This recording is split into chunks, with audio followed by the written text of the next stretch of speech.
From News Channel 8 Sports in Tulsa, welcome to Touchdown Friday Night, sponsored by your Oklahoma Ford dealers. All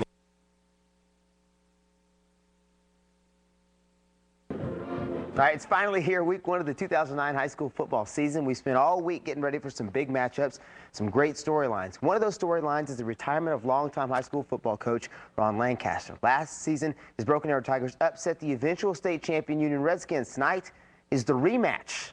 That's our game of the week. We joined Chris Lincoln out there live, who's been out there for the entire game. Chris, this one's just now wrapping up, huh? Well, Ruben, you're right. It had everything you want of a great rivalry. Great way to start the 6A football season off.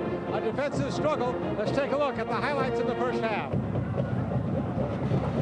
And here come the reigning 6A state football champions, the Union Redskins, trying to avenge their only loss of last season to the Broken Arrow Tigers. A scoreless first quarter. Then in the second quarter, star quarterback Chase Boyce of Union hits number 26, Thomas Roberson, on a 39-yard pass down to the Broken Arrow 10. Same two combined for the touchdown score on a 5-yard touchdown pass. The slant Boyce to Roberson, and it's 7-0 Union. The Tigers got a drive going, ending with a field goal by Carl Salazar from 35 yards out to make it 7-3 in the second quarter. Still in the second quarter, number 2, Cale Pearson, breaks free on a 33-yard reverse down to the Broken Arrow 5-yard line for Union. That sets up this 21-yard field goal by Cole Way. 10-3 Union. Just before the end of the first half, the Broken Arrow Tigers star running back Stephen Hopper breaks an 18-yard run down to the Union 13-yard line, but with 2 seconds left, they had to settle for another field goal. Carl Salazar hits it. It's 10-6 Union. That was the score at halftime.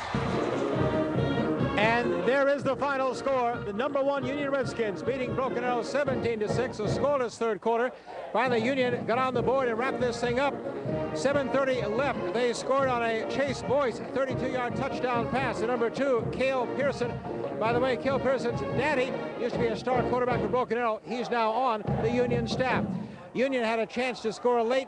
Just took a knee, though, at the end inside the 10-yard line, but it ends with Union beating Broken Arrow 17-6, getting revenge. Ruben, the 14th straight win for the Redskins. They start the season where they ended the season, number 1 in 6A. From Union Tunnel Stadium with Union Jenks next week, I'm Chris Lincoln, News Channel 8 Sports. Hey, thanks a lot, Chris. Appreciate that. It was a very closely fought game. Like you said, Union just kind of pulling it out there towards the end. Now, for the last few seasons, the Bixby Spartans have opened up the season, well, last few, by playing against the bigger Jenks Trojans. This will actually be the last season, though, that Bixby plays up, so to speak. See, the Spartans are moving up to 6A. Could very well find themselves playing against Jenks during their 6A schedule. Trojans are last year's 6A runner-up and hungry to start the season off right. The Spartans hosting the Trojans to open this bad boy up. You know, they've got their new facility down there in Bixby. Hopefully that will help turn some things around, at least when it comes to Jenks. But this is Jenks Corey Jones. Off the handoff from Sawyer Caldmorgan. Jones with the first down. Then a few plays later, Caldmorgan to Jacob Bartelli, who ends up getting into the end zone for the touchdown. Jenks on top. Spartan tossing out some T-shirts. If you toss a touchdown pass, that'd be even better. Kevin Lamb here, the senior. Look at the nice grab there by Tanner Hornby for a first down, but then they failed to get into the end zone. It was 7-0 at that point, and it just got uglier from there. 47-6, Jenks with the win. All right, how about Bishop Kelley and Memorial going at it?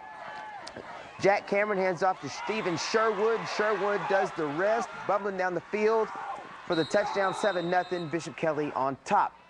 That wouldn't be it, though. Bishop Kelley's next possession, this is Jack Cameron. That's Harrison Lowe with the catch. Puts him in great field position. How about Cameron again? This time, Harrison. Harrison can actually jump. He's a great basketball player, and he can get up, and that's what you can do when the guy can get up. Touchdown, and Bishop Kelley goes on to, and they're winning this one at least 42-0 in the third. Now Lawton Mack and Coweta going at it out there at Tiger Stadium.